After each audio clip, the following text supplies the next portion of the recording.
We actually just came back from the U.S.-Mexico border near Eagle Pass, Texas, and the situation there is night and day from what we saw under the Biden administration.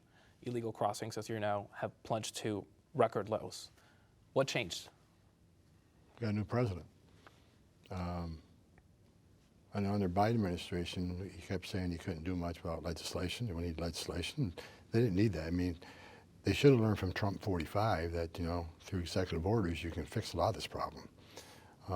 If you're waiting on Congress, I'm not optimistic that Congress will ever address this problem, especially now, such a divided Congress. But look, the change got President Trump in the Oval Office. He issued executive orders, a lot of the executive orders that worked in Trump 45, reestablished them with a few others. And as of today, we got the most secure border in the history of the nation. I mean, even better than Trump 45. So it was the president. I mean, he was elected on this issue. And as I just said during my speech, you know, when he hired me, he called me up, wanted me to come back. He wanted me to oversee creating a secure border, running a mass deportation operation, and finding these missing children that were smuggled in the country and released to unvetted or not properly vetted sponsors. So it was President Trump. You know, I got to give him the credit because he sat in the Oval Office. He already knew Trump 45 was very successful. By the time he left office, we had that border pretty secure. So, you know, he came back, did a lot of the same things, with a lot of new things added to it, and it's the most secure border ever. Some would say, critics of the administration would say that the dramatic change at the border is stemming from policies that they see as harsh or even inhumane. What do you think about that? The most humane thing you can do on the border is secure it. Because what happened during Joe Biden's administration? They said it's humane, they opened the border up, right? Millions of people came to the border. The whole world knew you can come to the U.S. border, you can cross illegally, it's a crime, but don't worry about it. We're going to process you and release you within 24 hours. We're going to fly you to the city of your choice on a taxpayer dime. We're going to put you in a free hotel room. We're going to give you free medical care. We're going to give you 3 meals a day. And after about 4 months, you'll end up with work authorization, which is the real reason they came here to begin with. How is that humane? Because when you announce that to the whole world, what happened? Over 4,000 aliens died making that journey. Historic record. Over a quarter million Americans died from fentanyl coming across the border. An historic record. Sex trafficking of women and children was sky high. Cartels were moving, children and women across that border for in the sex trade. They were moving gangs. They were moving, national security threats. Under Trump 45, 14 were arrested on the southern border. Joe Biden, over 400. So that's not humane at all. When you make those type of promises to the whole world that there will be no border enforcement, the most vulnerable people putting themselves in harm's way and give their life savings to the cartels make that dangerous journey. We saw what happened. So it's not cruel. Matter of fact, illegal immigration is now 96%, right? There's been studies done, independent studies been done, that 31% of women who make that journey through the cartels report being sexually assaulted, raped. 31% admitted it. How many actually got assaulted, right? So when President Trump has it down 96, 97%, when 97% less people are coming, how many children aren't dying? How many aliens aren't dying? How many women aren't being raped? How many pounds of fentanyl isn't getting in this country? How many non-suspected terrorists isn't getting in this country? It's not. No, what we're doing right now is the most humane thing you can do.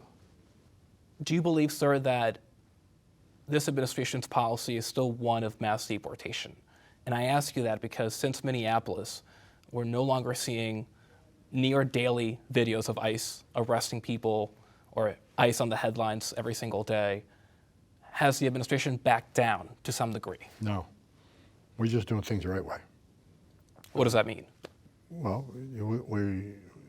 President made a promise to the American people of mass deportations. I'm overseeing that along with Secretary Mark Wayne Mullen. The numbers have dipped slightly, I think 12%. Because of why? Because the government's shut down. I mean, ICE agents may be getting paid, but our contractors aren't. The people who do the targeting, people who do all that work to make it possible to go look for people, right? So that's part of the problem. The other problem is at Minnesota. Look, the president, I didn't ask to go to Minnesota. The president called me up and told me to go to Minnesota to address a problem, to de-escalate, and do what we do best, which is target enforcement operations. And when I got to Minneapolis, I was clear during my speeches there, things weren't perfect. I addressed some things, we fixed some things, and what happened after Minneapolis? We had unprecedented support from county jails across the state that we didn't have before, which means we got the bad guy in the safety and security of a jail, which means we didn't have to go to the street to find him, right? So you send a whole team of 6 or 7 guys to go find this person, and things were so elevated, the hate and the violence was so elevated, now we got to send a security team to back up the Fuge Ops team. So while they're busy trying to arrest this guy, now you got to have another security team keeping their back safe. So now you got 12, 13 guys to arrest that one person. That alone causes a lot of the conflict when people see, the large groups of agents out doing this job. When we simply could have had one agent arrest one bad guy in the jail, right? So I met with the governor. I met with the attorney general. I met with the mayor. And to de-escalate. To say, look, there's a better way to do this. Cooperate with us. Let us get the bad guy in the safety and security of a jail, which is safer for the aliens, safer for the officers, and much safer for the community. More agents in the jail means less agents on the street. I don't have to send 12 people to look for one person that we could have arrested with one person, right, one-on-one. And we end up coming out there with a big win, because that state's less of a sanctuary state now because of the cooperation we have. Does that mean we're going to stop enforcing immigration law in Minneapolis? No, we've got several hundred officers there doing the criminal investigation of fraud, but we're still going to enforce the law in Minneapolis and Minnesota, but now we're in a better position. We're in a better position. We're safer for the agents, safer for the aliens. Now, the reason you haven't seen a lot of the videos out there, because ICE is doing the mission, they're doing it the way they should be doing it. Target enforcement operations. When they leave the office in the morning, they know who they're looking for. And not random sweeps. We don't do random sweeps. I don't even like the word sweeps, because sweeps kind of like, it's uncontrolled. To me, sweeps means uncontrolled and not targeted. We have But frankly, sorry to interrupt, we saw some of that, especially by Border Patrol agents in some cities like Chicago and Minneapolis, coming up to people in parking lots and asking them for their papers. Have you seen it after Minneapolis? No, which is why I'm asking you. No. Why the change? Because we're going to do things. It's not less enforcement, it's smarter enforcement. Look, I know there's a lot of people out there that question, are you backing away from mass deportation? Look, I don't care what the keyboard warriors say, or people are not in the arena. I'm in the arena, and I know what we're doing. The numbers I just announced, we got over 800,000 removals between ICE and CBP since President Trump's been in the Oval Office. That's historic. And we'll keep doing that. The focus is going to be on public safety threats and national security threats. A lot of people want to attack that. Look, if you have a criminal public safety threat here and a non-criminal here, who should you arrest first? We're always going to go for the public safety threat because he's the biggest threat to our communities, right? So right now the numbers run around 60 to 65% criminal. But let's say 60% of who we're arresting is criminal. Let's just use that number. 40% are non-criminal. I think that's good. I think it's better than saying 40% are criminal, 6% are non-criminal. I mean, it's about public safety. And you can see, because of President Trump's focus on public safety, crime rates dropping across the country. I mean, it's working. President Trump's policies are working. We're going to make sure they work. So ICE is getting back to what they've done for decades. Back when I was an ICE agent, we did target enforcement operations. We don't drive around looking for people different than us. We know who we're looking for. Now, here's the problem, though. Let me add this. So, target enforcement operations, we know who we're looking for. However, because in sanctuary cities, they're forcing us into the community because they don't give us access to the jails. Now we got to go to the community and find this person. And when we find that target, many times they're with others. Others in the United States illegally. Weren't the target, weren't a priority, but guess what? They're in the country illegally, they're coming too. So sanctuary, we're going to arrest that person too. We're not walking away. Who is not the target of the operation. We're not walking away from the illegal aliens. The men and women of ICE going to uphold the oath they took and will enforce the laws enacted by Congress. That's their Even job. if they have no criminal record. Absolutely. If they're in the country illegally, they're not off the table. If we find them, we're going to arrest them and deport them. We're in the business of enforcing immigration law. There's nothing in immigration law that says you got to commit yet another crime other than illegal entry to be arrested and removed from this country. That's the way we've operated for decades. But it's just what the same thing I explained to the elected representatives in Minnesota is that when you force us in a neighborhood and have to have a bunch of agents doing a job that took one in a jail, that raises fear in the community. It also results in more collateral arrests because we'll find others in the pursuit of the target and we're arresting them too. We're not going to turn a blind eye to illegal immigration. So if you want less collaterals, if you want more target enforcement operation, then let us in the damn jail. You know, you chose to arrest somebody and lock him in a jail cell.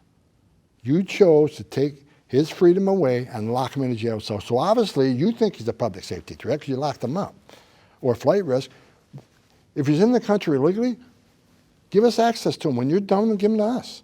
That's what we're asking for. We're not asking any law enforcement to be immigration officers. We're asking cops working with cops. So you're saying the administration is not backing down from mass deportation? No. That is still the policy of the Yes. second Trump administration? Yes, and the numbers prove we're doing it. Can we do more? Absolutely. And we're going to do more. I mean, I just had a phone call this morning talking with Mark Wayne Munn, the secretary. We're talking about, you know, increase the numbers.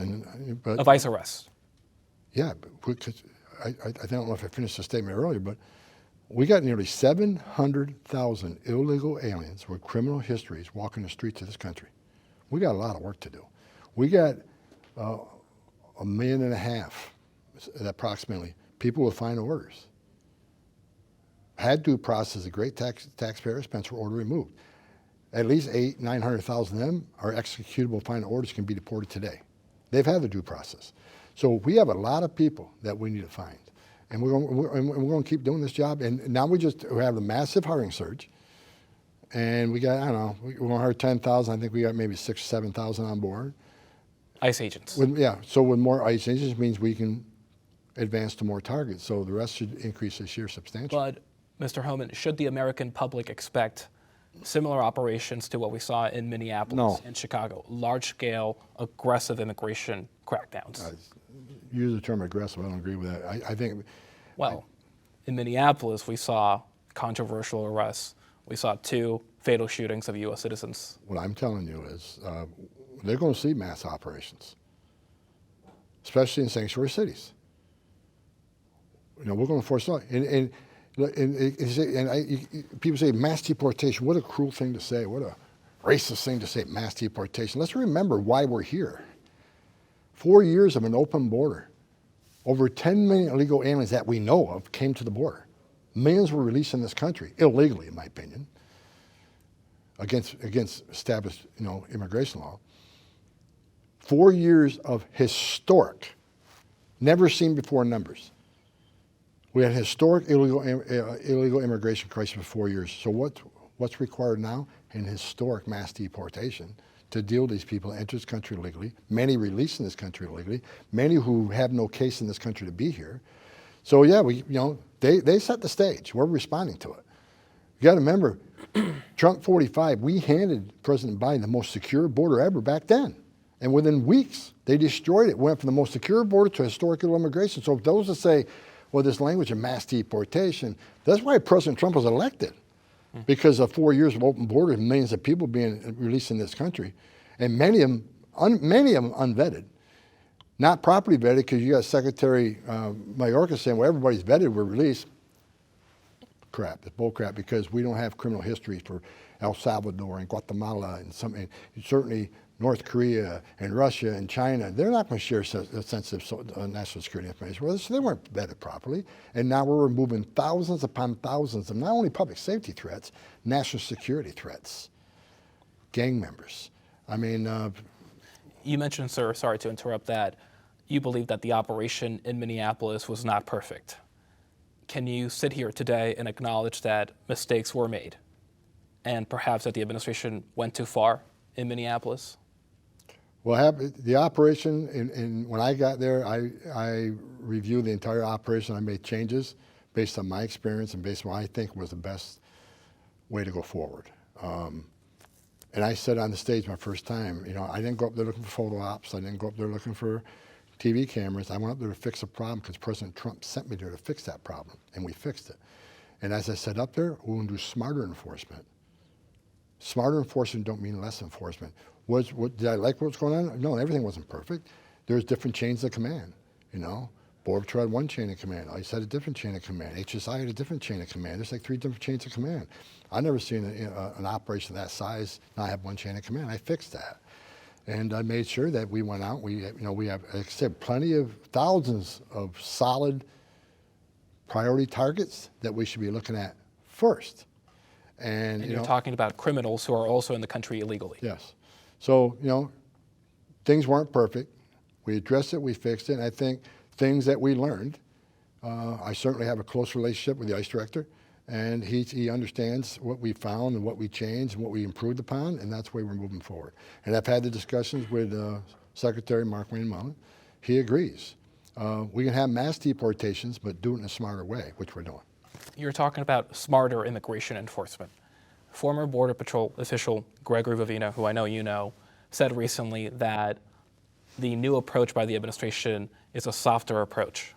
He was criticizing the new approach. Is he right? No. It's a smarter approach. He believes the administration is backing away from mass deportation. He's wrong.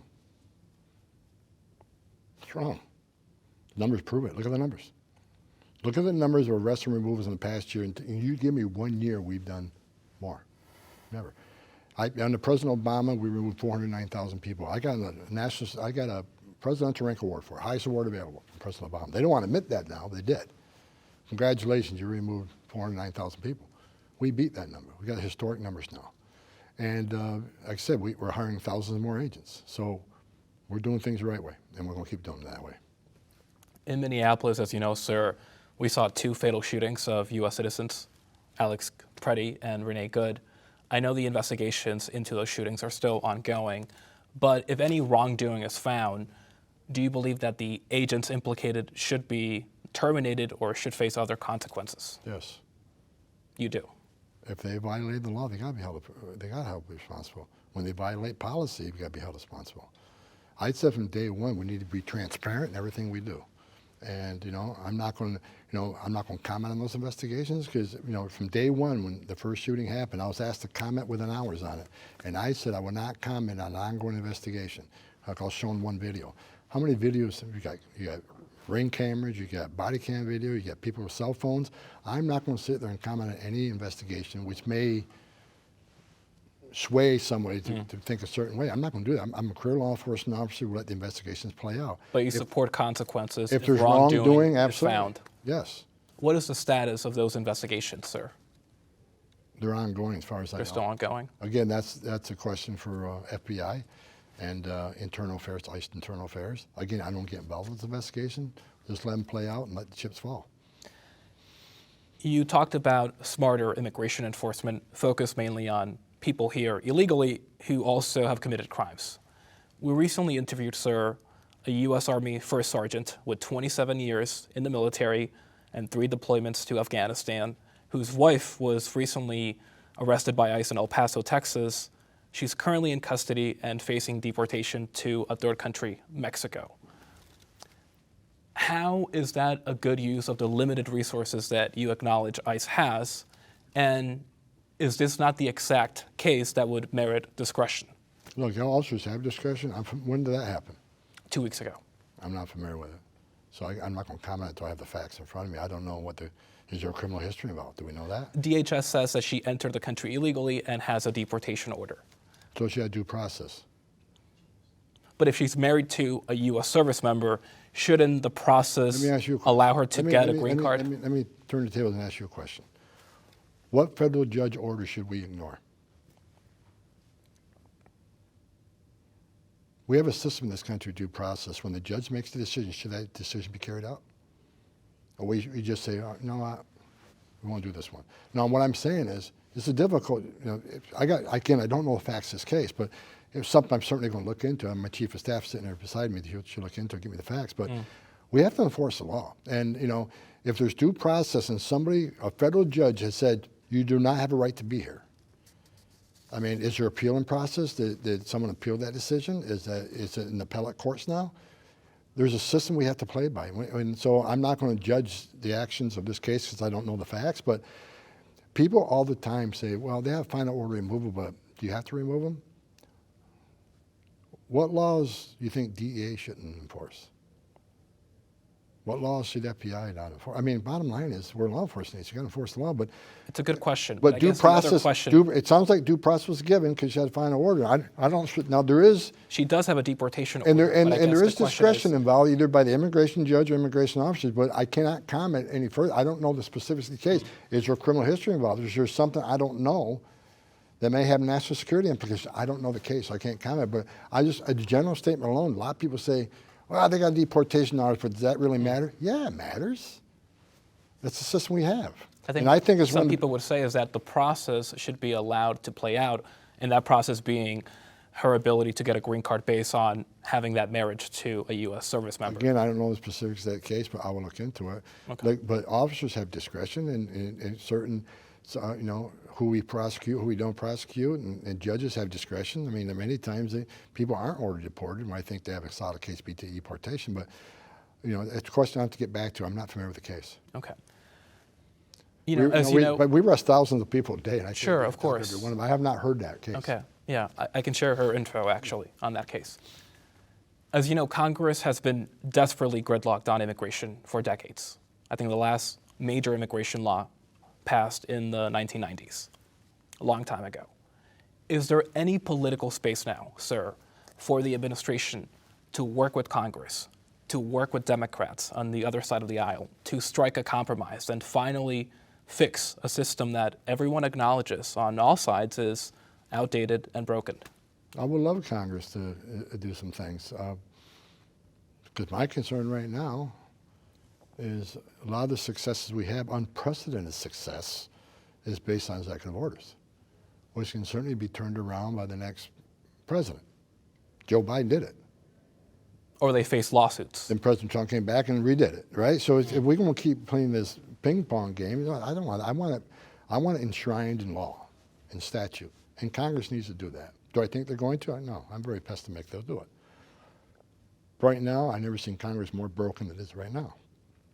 I mean, I've been involved in negotiations on Hill about reopening DHS and what they want.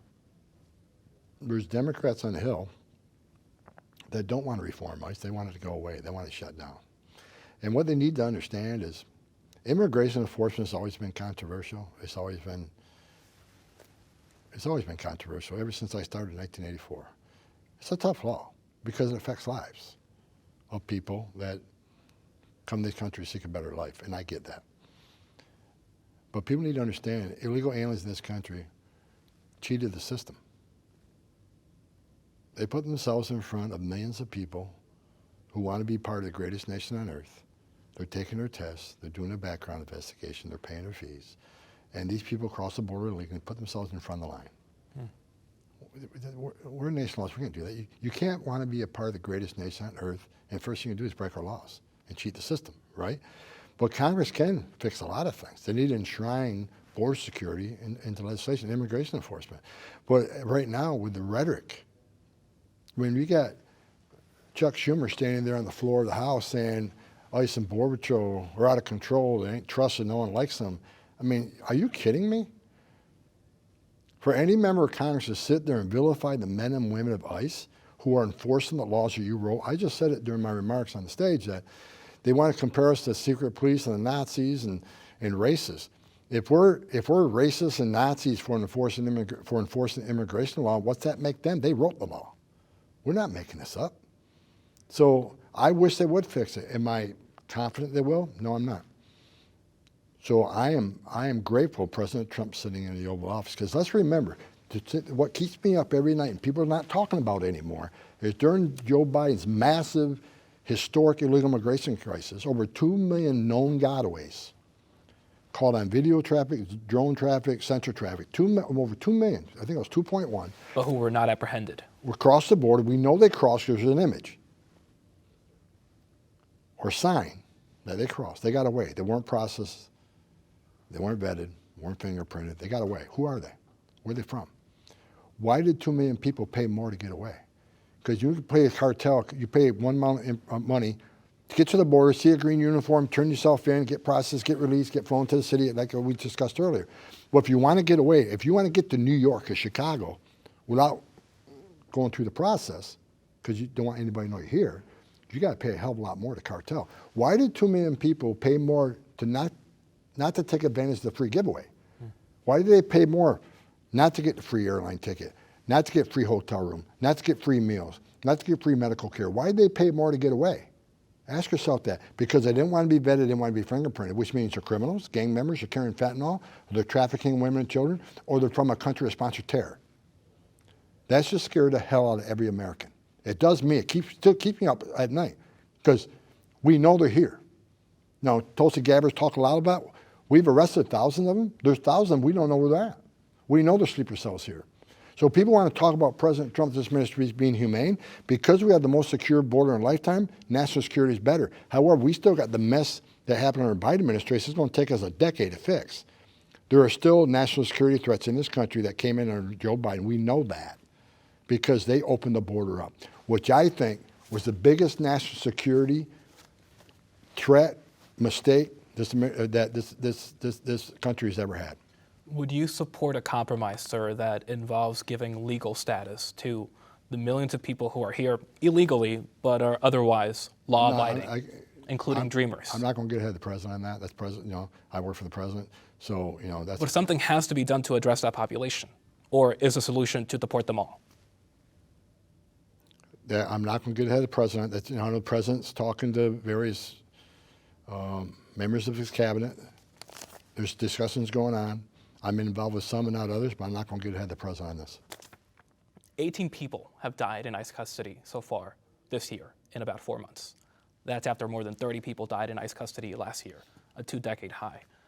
ICE is on pace to record the highest ever death tally of detainees in its history. Why are so many people dying in ICE custody, and what is being done to address this alarming trend? A better question would be, why is ICE deaths in custody far below any state prison, any federal prison? Why do we have the lowest death in custody of any state prison system or the federal incarceration system? Our deaths in custody are lower than everybody's. That's the first question you should be asking. The second question is, why is there increase in deaths in custody? Because those in detention is more than doubled. So we're dealing with twice the population.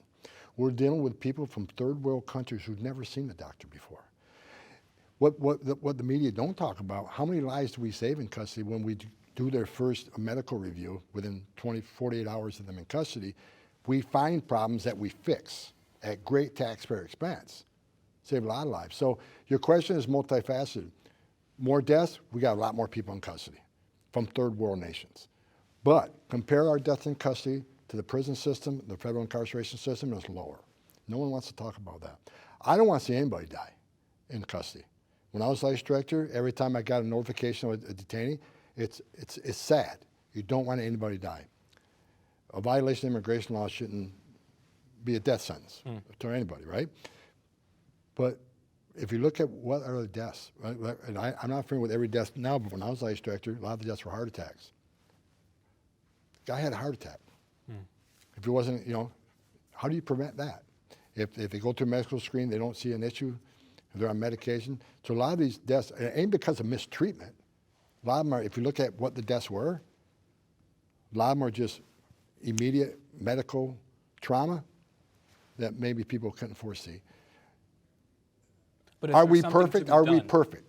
No, of course, you know, nobody's perfect. And I think, what I think when I was ICE director, we spent, I think, over $1 billion on medical care for detainees. I'm sure that number's high now because the detention population is twice as high. But no, when people come in our custody, it's our responsibility to take care of them and give them, you know, the medical treatment we give. But many of the people we see, do you know when we have, you know, families, when we had family residence centers, the first vaccinations or the first medical care these kids got were what we gave them. It's what we gave them. They didn't have anything prior to coming to this country. So we take the care and of these people seriously, but there's a lot of factors to consider. But I want to make sure when they're in our custody, under our control, they get the best care that we can provide, because it's the right thing to do. What I want is the men and women of this nation to understand that ICE agents are being vilified. Threats against them are up 8,000%. Actual tax, 1,400%. And a lot of it's because you got members of Congress, you got mayors and governors that want to call them Nazis and the secret police. How do you rebuild that trust between We're the working on communities it. where ICE agents work and the agents themselves? We're working on it, but what has to happen, members of Congress should not be comparing ICE to the Nazis or secret police. Again, they're enforcing laws they wrote. If they don't like what ICE does, then change the damn law. But when you vilify them and compare them to Nazis and secret police, that raises the threat metrics. 8,000% increase in death threats. And people say, well, they're wearing masks. Because they're being doxxed, their spouses are being doxxed, their kids are being doxxed. How do I know? Because I've experienced it myself. The masking, is that going to continue? As long as it's a security issue for them. Look, they had ICE at the airports. Did they wear masks? No. Why not? Because at the To airport. build that trust, right? No, they wear masks because they're in a safe environment, right? But out in the public, where you're facing these agitators who are protesting, I support protesting, they got the constitutional right. When they cross the line to criminal behavior, threats and attacks and assault on ICE officers, and a lot of that's based on the hateful rhetoric being pushed by some media and members of the Hill and elected representatives, governors, and mayors. And what I told them, I was up on the Hill talking about negotiations, when they mentioned the mask, I said, well, if you stop the hateful rhetoric against ICE officers who enforce the laws you wrote, and that threat matrix drops because you don't hear the hateful rhetoric, because you got people in the community, you got percentage of people in the community that you empower them to do something stupid because they just heard a senator say that ICE is a Nazi police and the Nazis. You empower some of this behavior from that small percentage of people who aren't very stable to begin with. Stop the hateful rhetoric, stop the attacks on these men and women who are doing the job that you wrote and fund them to do, and I think the threats will go down. When the threats go down, then we can look at the masks. I don't like the masks either. I don't wear a mask. Everybody knows who I am.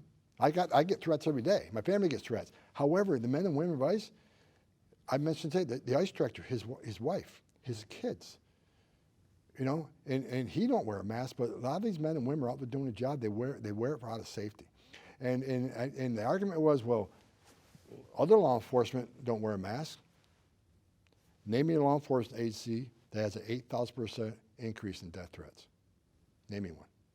There isn't one. So we're going to do what we can to protect our agents. Stop the rhetoric, death threats go down, and we can get back to business.